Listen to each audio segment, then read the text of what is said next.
We're on to Armix. Filigree Thrasher. Armix Filigree Thrasher, 2 and a black. Legendary artifact creature Golem, 3/2. When Armix attacks, you may discard a card. When you do, target creature defending player controls gets -X until end of turn, where X is the number of artifacts you control plus the number of artifact cards in your graveyard. So... But you can go. I'm a thumbs down. Yeah, the only thing I'm going to say about it is now we have a Golem who is a partner, and Itch to Keck is another partner that cares about Golems. So I do think it'd be fun to brew Armix and Itch to Keck as a Golgari, Artifacts Matter, Golem tribal deck. It is also kind of cool that Armix, because it's also counting the artifacts that are in your graveyard, if you're playing if you partnered up with like Glacian, right? So now you're milling a bunch of artifacts into your graveyard. Armix is, killing a creature every time it attacks. The problem is Armix itself doesn't get any bigger, so it's always going to be a 3/2. It likely will lose fights a lot. So it's a cool space that it's playing in, but I feel like it would have to be partnered with somebody who's going to make Armix big. So Itch to Keck is the one thing that makes me at all interested in Armix. Yeah, my issue with Armix, other than that, like the fact that just like Golem 3/2 is like enough, and as an artifact creature is enough with one commander to make it worth it more than the other options if you want to be a green-black, like a Glissa the Trader situation. My issue... It is cool that each color has a artifact commander that all work with each other in a different way. So you have like Dargo the Shipwrecker works with this because you're sacrificing artifacts. Dargo then works with like you have Glacian and Rebecca. They all kind of combo with each other in different ways, but are their own thing that also can work with other stuff. Just like a commander that kills a thing once a turn is on attacks and you have to discard is like bad. Yeah, I mean, you'd have to be building the deck around wanting to discard. So you could play some Madness cards, or you could, when you pitch an artifact, it then goes to the graveyard, so Armix will see it and give an additional -1/-1. So we did for the hot take that comes out Friday, we talk a little bit about threat and effects and stealing. And one thing I didn't bring up then that I'll bring up quickly now is like, one problem I've had with Kess Crimes, which is like stealing creatures, is that if I'm playing against creature decks, or just I've killed all of their creatures so they can't do anything, the deck doesn't do anything from that point onward, right? Like you're no longer like you eventually just kill all the things, and you're like, oh, you're like so many commander decks don't need creatures to win, or don't really use them in that often, or can protect them. That like having a commander that's like all removal all day long ends up just kind of being bad, and you kind of like, oh, I wish I did more. Yeah, I wish Armix could have chosen to either shrink an opposing creature or pump itself.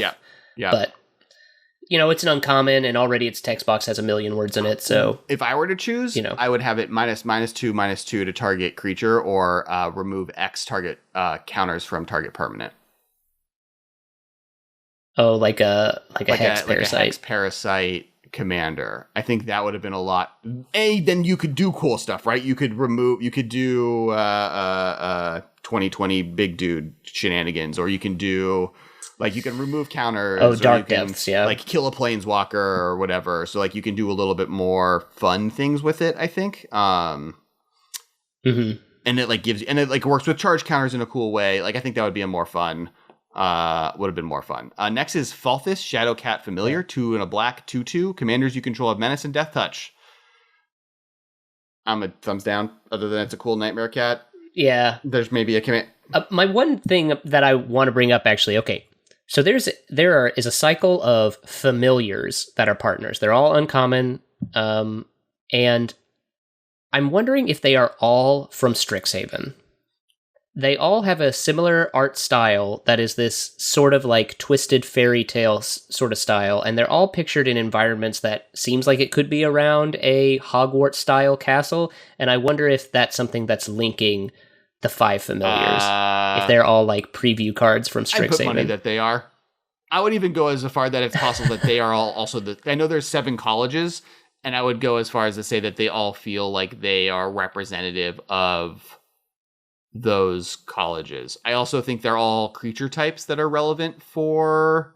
So we know, for instance, that Kasmina is one of the Strixhaven characters, and that she has like an owl theme situation to her and a heron theme, like bird themed. And also can turn people into frogs, different issue. But I like having a horse, having bird, nightmare cat, and elemental lizard and wolf beast. What's interesting is many of them are also Ikoria creature types, which like from the like making it so sets work together, I could see like some of the Ikoria creature types getting more tribal support out of Strixhaven, since then there's like 3 months until they rotate, which means you might make cat. So they could really push it. So you'll like have 3. They could push the nightmare angle or the cat angle or something. Yeah. Yeah, that'll be interesting. It'll be interesting. That's cool. To see. I didn't catch that until now. The next one is okay. The next one is Casket, the Flesh Sculptor. 2 and a black for a human artificer. It's a 1/3. It has tap. Sacrifice 3 other artifacts and or creatures. Look at the top 3 cards of your library. Put 2 of them in your hand and the other into your graveyard. I love that there's another Phyrexian creature, but I'm not terribly excited by Casket. Thumbs down. Is costs. So it asks you to sacrifice a lot of things. You to draw 2 cards. Yeah, it's bad. Not a fan. I'm sure it's probably fine and limited, but yeah. I think yeah. Go. Next one is Miara, Thorn of the Glade, 1 and a black for an elf scout, 1/2. When Miara, Thorn of the Glade, or another elf you control dies, you may play a colorless and 1 life. When you do, draw a card. I'm thumbs up on this. Yeah. I mean, it's elf tribal. Yeah. Like, there's a specific deck this is going to go into. You're going to probably play with one of the green elf partners that are available in some of the colors. But, like, a elf deck's weakness often is a board wipe ruins their day. And this allows you, if you have mana open, which if you're an elf deck that is committed to the board, you probably have, to then make up for that by drawing a bunch of cards, because you can pay 1 life for every creature that you have that's dying. And black, green, and or black, green, white, or just I guess black, green. Like black, green is the elf colors, right? That's like black is the secondary elf creature. I'm trying to think if there's another. It is now in this. They really made it in this set. Prior to this set, like if you're playing elves in Commander, you were mostly just playing mono green. You could maybe be playing green red with like elf ball under the new Radha, but it's hard to play black green elves because there was really only like Nath of the Guiltleaf, who's not exactly an elf he's a discard. Doesn't really reward you for playing elves, right? And Glissa the Trader doesn't really reward you for playing a lot of elves either. So this set was the first time they really invested in, well, let's give black green elves a proper commander suite so that you can play Shaman of the Pack and some of these other cool black green elves they printed over the years. Because in modern and standard and like in constructed play, black green is the secondary elf color, right? Because on Lorwyn, black green is where the elves lie, and then in Magic Origins they brought them back. In modern, the most common combo is you're the mono black or mono green or black green, or maybe you're splashing white for removal and a few other benefits that you can get, but this is just definitively the second bet. Like the accounting, the fact that there weren't commander for this makes this kind of like an auto top tier commander card. And this card's really good. I mean, we once again kind of left the concept of like how many of these cards, I think partially because we haven't like hit many that like we want to see in modern or historic. I want to see this card. I want to see this in a set. The fact that it has partner makes it a little worse, but just like unlikely to be put into those sets. But Miara the Thornglade. But yeah, I feel like you could put this into historic, especially like because they have historic Brawl, putting some of these partners into Brawl. Like I think you could put Breaches and Malcolm into historic in like the next historic anthologies, and Breaches and Malcolm would be a fun historic Brawl deck to play. I agree. But yeah, I was just saying there are 2 red pirate legends, 2 blue pirate legends, there are 2 green elf legends, and 2 black elf legends, and I think they're all uncommons. I think they could all be put into historic to both add some interesting cards for those relative decks, but also be for historic Brawl. I agree. I think this card will see legacy play, to be honest. Like I think Miara Thorn of the Glade is like in consideration. It has like a really relevant ability in legacy for elf ball decks. Like the ability to just like I feel like the hard part, though, is like when you're playing an elf ball deck, you're generally a tap out deck. And because she requires you to leave X mana up, where X is the number of elves you control, she's kind of asking a bit. Yes, but she like does something extremely powerful, and I don't know if she's like, I don't think she'll be like a 4 of, but I think if you're like have one of these in your sideboard in Legacy Elves, there are matchups where this is backbreaking for them, right? Like that you're just like, sorry, you can try getting rid of my stuff, but I'm going to draw a bunch of cards. And like there are elf hands that like keeping you just left with mana untapped. I've played elves in Legacy, and there are times where I'm just like, on turn 4, I'm probably winning at this point, but there are things that will stop me. And Miara is one of the cards that can say like, those things are no longer going to be able to stop me. Sorry, Supreme Verdicts or Terminuses or whatever you're playing. I don't think it's a 4 of, but I think it's definitely a card that I would have in as a 1 of in my sideboard to be able to tutor for. I think is like totally worthwhile. Next card is another elf. The other elf is up next. It's Nadir or Nadier, Agent of the Duskanel, 5 and a black for 3/3. So pricey 3/3, but it's an elf warrior. When a token you control leaves the battlefield, put a +1/+1 counter on Nadir, Agent of the Duskanel. When Nadir leaves the battlefield, create a number of 1/1 green elf warrior creature tokens equal to its power. So I'm down to talk about this. He's expensive, but there's a couple interesting parts about his text box. One, he triggers off whenever any token you control leaves the battlefield. So this can count treasures, clues, any things that you normally would want to sacrifice will pump up Nadir. So I can imagine some sort of treasure-based Nadir deck could be fun.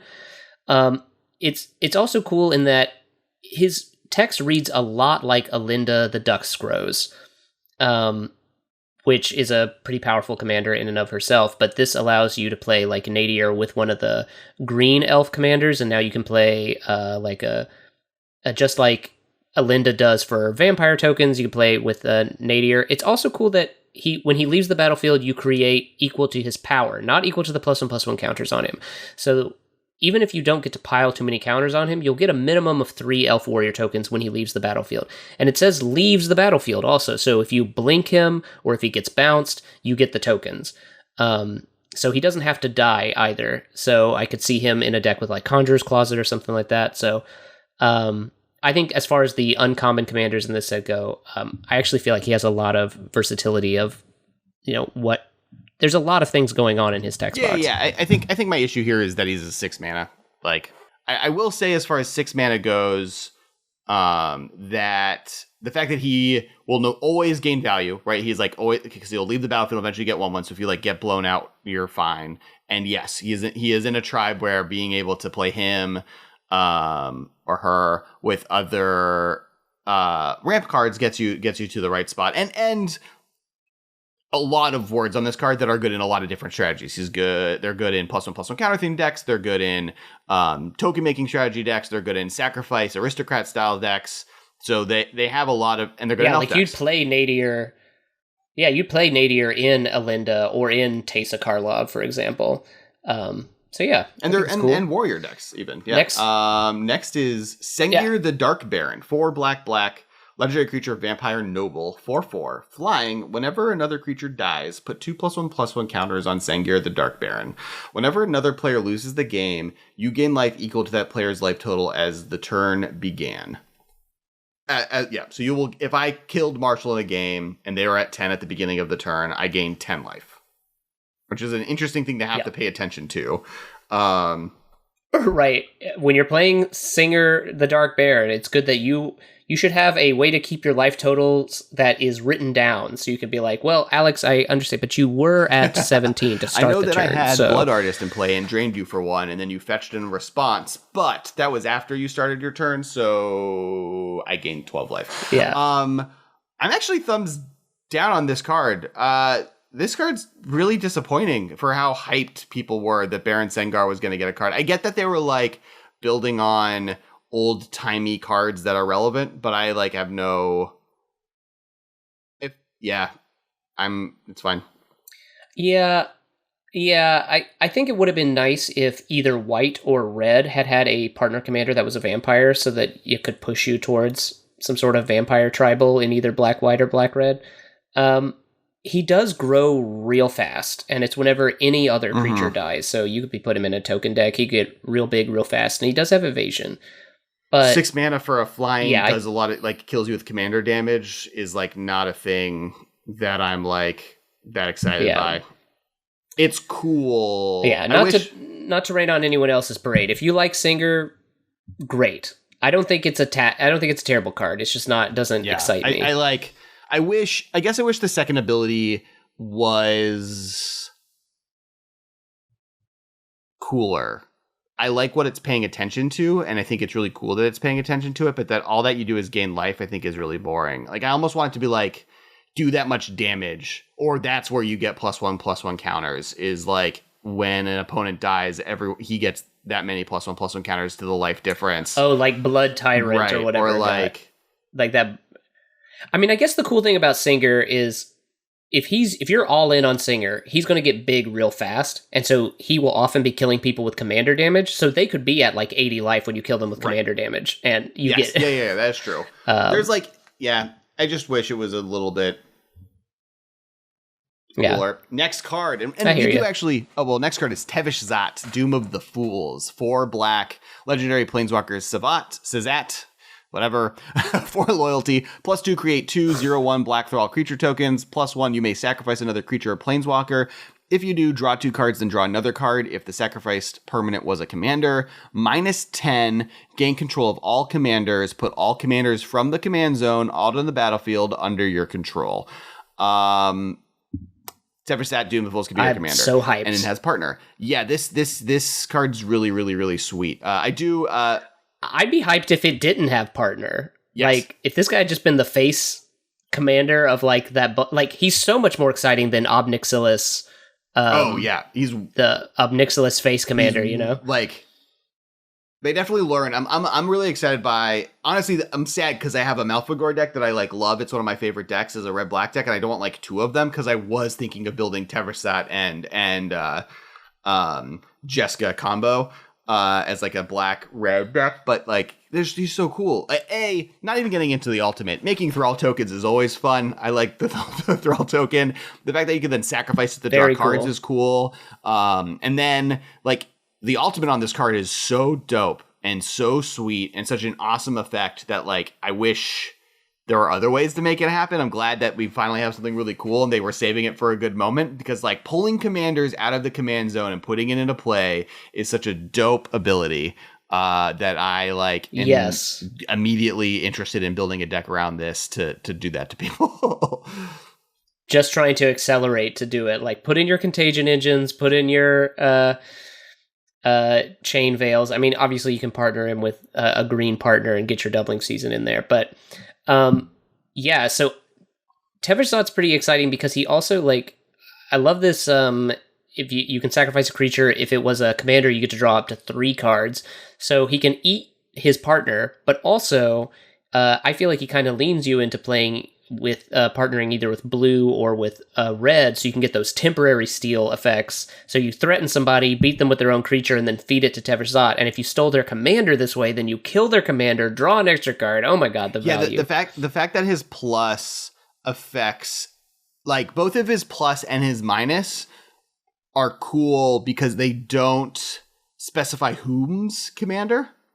Right? Like his plus lets you sacrifice your opponent's commanders if you have them, and his -10 lets you put your partner commander into play. So if you have if you're playing, this is a moment to play Brynolin, because the fact that they're whatever infinity mana doesn't matter because you're going to be sneaking them into play with your Tevesh Zat ultimate. Well, and the cool thing also that I kind of like about Tevesh Zat is going on that's like really backbreaking is if nobody messes and you don't do anything special, you +2, +2, +2, -10. That will kill Tevesh Zat and put his ability on the stack. He goes to the graveyard, when then state-based effects allows you to put him in the command zone, and when the ability resolves, you get to put Tevesh Zat back into play with 4 loyalty, and you get to activate him again this turn.